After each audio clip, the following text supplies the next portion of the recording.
तो आज का अपना टॉपिक है कोलिनर्जिक ड्रग्स के बारे में, ठीक है। इसी का दूसरा नाम है पैरासिम्पैथेटोमिमेटिक्स। मिमेटिक्स का मतलब होता है मिमिक करना, सेम एक्शन करना। किसका सेम एक्शन करना? पैरासिम्पैथेटिक का, पैरासिम्पैथेटिक का, ठीक है। तो सबसे पहले मैं एक छोटा सा बेसिक बता देता हूँ। देखो, एक होता है अपने पास पैरासिम्पैथेटिक, पैरासिम्पैथेटिक एक्शन होता है, ठीक है। दूसरा होता है अपने पास sympathetic action, sympathetic sympathetic action. Parasympathetic मतलब अपन आराम से रूम पर रील्स देख रहे हैं, सोफे पे लेटे लेटे रील्स देख रहे हैं, उसको बोलते हैं पैरासिम्पैथेटिक सिस्टम। पैरासिम्पैथेटिक सिस्टम में क्या क्या होगा? देखो, हार्ट रेट कम हो जाएगी, अपना ब्रोंकियो कॉन्स्ट्रिक्शन हो जाएगा, यूरिन इंक्रीज़ हो जाएगा, अपने जितने भी सिक्रेशन होते हैं वो इंक्रीज़ हो जाएंगे, अपन जो प्यूपिल होता है वो कॉन्स्ट्रिक्शन हो जाएगी, मतलब उसका मियोसिस हो जाएगा। तो ये सारा कब हो रहा है? जब अपन रील्स देख रहे हैं। जब अपने पीछे कोई शेर आ गया या कोई कुत्ता पीछे भाग गया तो अपना कौन सा सिस्टम स्टार्ट हो जाएगा? सिंपैथेटिक सिस्टम स्टार्ट हो गया। तो ये सारा उसका अपोजिट हो जाएगा। सिंपैथेटिक सिस्टम में क्या होगा? हार्ट रेट इंक्रीज हो जाएगी, अपने भागते भागते हाफने लग जाएंगे, सांस ज़्यादा चाहिए होगी तो ब्रोंकियो को डायलेशन हो जाएगा, यूरिन का आउटपुट डिक्रीज हो जाएगा, सिक्रेशन जितने भी थे वो कम हो जाएंगे, प्यूपिल एकदम डायलेट हो जाएगी, ठीक है। प्यूपिल क्या हो जाएगी? डायलेट हो जाएगी, ताकि आराम से जो भी देख सके, प्रॉपरली देख सके, ठीक है। तो अपन अभी किसकी ड्रग्स पढ़ेंगे? देखो, एक और यहाँ बता देता हूँ। पैरासिम्पैथेटिक में जो न्यूरो ट्रांसमीटर आ रहा है वो कौन सा है? एसिटाइल कोलाइन, एसिटाइल कोलाइन है, ठीक है। और जब सिंपैथेटिक में जो सिंपैथेटिक ड्रग्स में या सिंपैथेटिक नर्वस सिस्टम में जो न्यूरो ट्रांसमीटर आता है उसको बोलते हैं non epinephrine, non adrenaline, non epinephrine, जो बोलना है बोलो, ठीक है। तो पैरासिम्पैथेटिक में क्या आएगा? Acetylcholine, acetylcholine. Sympathetic में क्या आएगा? नॉन एपिनेफ्रिन, ठीक है। तो अभी अपन कौन सा देख रहे हैं? कोलर्जेनिक। कोलर्जेनिक मतलब एसिटाइल कोलाइन, ठीक है। कोलेर्जेनिक ड्रग्स को क्या बोलते हैं? पैरासिम्पैथेटोमिमेटिक्स। क्या बोलते हैं? पैरासिम्पैथेटोमिमेटिक्स, ठीक है। एसिटाइल कोलिन किसका है? पैरासिम्पैथेटिक का है, ठीक है। जो पैरासिम्पैथेटिक को मिमिक करे, एकदम पैरासिम्पैथेटिक की तरह एक्शन करे, उसको बोलते हैं कोलेर्जेनिक या पैरासिम्पैथेटोमिमेटिक्स। फिर अपन देखते हैं पहले इसके देखते हैं रिसेप्टर कौन कौन से होते हैं। तो दो टाइप्स के रिसेप्टर होते हैं, निकोटेनिक और मस्कैरेनिक। निकोटेनिक होते हैं एन जंक्शन पे, एन एम, ठीक है। एन मतलब न्यूरॉन जंक्शन पे, एन मतलब न्यूरॉन और मसल्स के बीच में जो जंक्शन होता है उस पे। फिर मस्कैरेनिक के अपन के पास 3 रिसेप्टर होते हैं, M1, M2, M3। M1 मतलब GIT ट्रैक, स्टोमक में जो रिसेप्टर पाए जाते हैं मस्कैरेनिक के उसको बोलते हैं M1। हार्ट पे होते हैं M2 और M3 जितने जहाँ पे भी रिसेप्टर होते हैं, प्यूपिल पे, ब्रोंकस पे, ब्लेडर पे, वहाँ पे सारे। M3 का क्या काम है? कॉन्स्ट्रिक्शन, ये नॉर्मल फंक्शन है, ठीक है। M1 पे मस्कैरेनिक रिसेप्टर क्या करेंगे? HCl का सीक्रेट करवाएंगे। हार्ट पे क्या करेंगे? हार्ट को डिक्रीज़ करेंगे, और सारे कॉन्स्ट्रिक्शन कर देंगे, ठीक है। प्यूपिल का कॉन्स्ट्रिक्शन हो जाएगा, ब्रोंकस का कॉन्स्ट्रिक्शन हो जाएगा। तो ये किसका? ये मस्कैरेनिक, ये कौन काम कर रहा है? ये पैरासिम्पैथेटिक काम कर रहा है। पैरासिम्पैथेटिक मतलब पैरासिम्पैथेटिक को कौन स्टिमुलेट करवा रहा है? Acetyl choline. तो ये सारे किसके? एसिटाइल कोलिन के या पैरासिम्पैथेटिक के फंक्शन। ये क्या? नॉर्मल फंक्शन है। तो अपन ने इसी की ड्रग्स बना दी। कैसी ड्रग्स बना दी? कोलेर्जेनिक की ड्रग्स बना दी। जो ड्रग्स क्या करेंगे? डायरेक्टली या इनडायरेक्टली क्या करेंगे? एसिटाइल कोलिन का सीक्रेट कर पाएंगे, जिसकी वजह से क्या होगा? पैरासिम्पैथेटिक एक्शन आएगा। इसलिए अपन बोल रहे हैं पैरासिम्पैथेटोमिमेटिक। फिर आते हैं अपन इसके क्लासिफिकेशन में। किसके? कोलेर्जेनिक, कोलिनर्जिक के क्लासिफिकेशन में। अपने पास क्लासिफिकेशन है डायरेक्ट एक्टिंग और इनडायरेक्ट एक्टिंग। अब देखो, अगर सीधा रिसेप्टर पे काम हो रहा है तो उसको बोलेंगे डायरेक्ट एक्टिंग, और दूसरा कोई भी तरीका काम आ रहा है जिसकी वजह से एसिटाइल कोलिन बढ़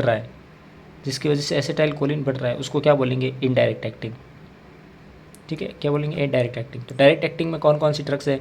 पिलोकार्पिन, बिथानिकॉल, मिथानिकॉल और कार्बाकॉल। पिलोकार्पिन का क्या एक्शन है? पिलोकार्पिन प्यूपिल पे काम करेगा। प्यूपिल पे क्या काम करेगा? अब किसका काम है ये? कोलेर्जेनिक का, मतलब पैरासिम्पैथेटिक का। पैरासिम्पैथेटिक प्यूपिल पे क्या काम करता है? प्यूपिल को रिलैक्स करवाता है, प्यूपिल का कॉन्स्ट्रिक्शन करवाता है, तो मियोसिस करवाएगा तो अपन कहाँ देंगे? ग्लूकोमा में देंगे। बिथानिकॉल, बी से ब्लेडर।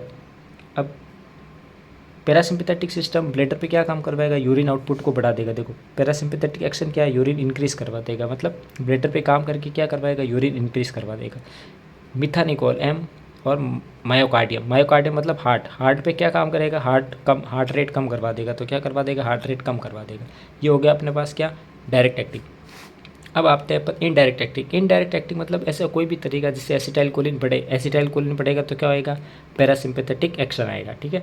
तो एक होते हैं अपने पास रिवर्सिबल और एक होते हैं इरिवर्सिबल। रिवर्सिबल मतलब होता है ये ड्रग्स क्या करेंगे, पहले एसिटाइलकोलिन को बढ़ा देंगे, उसकी वजह से पैरासिम्पैथेटिक एक्शन आ जाएगा और थोड़ी देर बाद में वो वापस रिवर्स हो जाएंगे, एसिटाइलकोलिन कम हो जाएगा और सिंपैथेटिक एक्शन बढ़ जाएगा। इरिवर्सिबल में क्या होगा कि एसिटाइलकोलिन बहुत ज़्यादा बढ़ गया, अब ये कम होने का नाम ही नहीं ले रहा है, ठीक है। रिवर्सिबल में क्या हुआ, एक टाइम के लिए एसिटाइलकोलिन थोड़ी देर के लिए बढ़ा फिर वापस कम हो गया। लेकिन इरिवर्सिबल में क्या हुआ, एसिटाइलकोलिन बढ़ते ही जा रहा है, ये दिक्कत है। अब देखते हैं रिवर्सिबल में ड्रग कौन कौन सी है। फिजियोस्टिगमिन, नियोस्टिगमिन, पेरिडोस्टिगमिन, रिवास्टिगमिन, डोनिपेजिल और गैलेंटामाइन, ये सारी रिवर्सिबल है। ये क्या है, रिवर्सिबल है किसकी, इनडायरेक्ट एक्टिंग की। इनडायरेक्ट मतलब पैरासिम्पैथेटिक का सेम एक्शन करेगी, रिवर्सिबल। कौन कौन सी ड्रग्स हो गई वापस देखते हैं, फिजियोस्टिगमिन, नियोस्टिगमिन, पेरिडोस्टिगमिन, रिवास्टिगमिन, डोनिपेजिल और गैलेंटामाइन। जो ये लास्ट 3 ड्रग्स है, रिवास्टिगमिन, डोनिपेजिल और गैलेंटामाइन, ये अल्जाइमर पेशेंट को अपन दे सकते हैं, ठीक है। अल्जाइमर पेशेंट में ड्रग ऑफ चॉइस है कौन सी, रिवास्टिगमिन, डोनिपेजिल और गैलेंटामाइन। फिर आते हैं इरिवर्सिबल कब होता है, जब पॉइजनिंग हो जाए। क्या हो जाए, पॉइजनिंग। किसकी पॉइजनिंग, ऑर्गेनोफॉस्फेट की पॉइजनिंग हो जाए।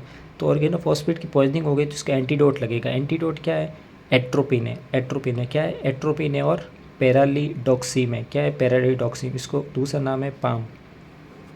तो एट्रोपिन किसका एंटीडोट है, ऑर्गेनोफॉस्फेट पॉइजनिंग का, ठीक है। अब देखो इरिवर्सिबल ऑर्गेनोफॉस्फेट पॉइजनिंग हुई तो उसकी वजह से क्या हो जाएगा, हार्ट रेट कम हो जाएगा, ठीक है। अब हार्ट रेट कम हो गया तो अपन को क्या करना है, वापस हार्ट रेट बढ़ाना है। अपन हार्ट रेट माना कि हार्ट रेट अपन को रिलैक्स के टाइम अपना हार्ट रेट कम होता है, लेकिन पॉइजनिंग में तो बहुत ज़्यादा एसिटाइलकोलिन सीक्रेट हो रहा है, तो उसकी वजह से क्या होगा, हार्ट रेट बहुत ज़्यादा कम हो जाएगा। पेशेंट या आदमी किस में चला जाएगा, ब्रेडिकार्डिया में चला जाएगा। उस टाइम अपन कौन सी देंगे, कौन सा एंटीडोट देंगे, एट्रोपिन सल्फेट देंगे। एट्रोपिन देंगे जिसकी वजह से क्या हो जाएगा, वापस उसकी हार्ट रेट नॉर्मल हो जाएगी, ठीक है।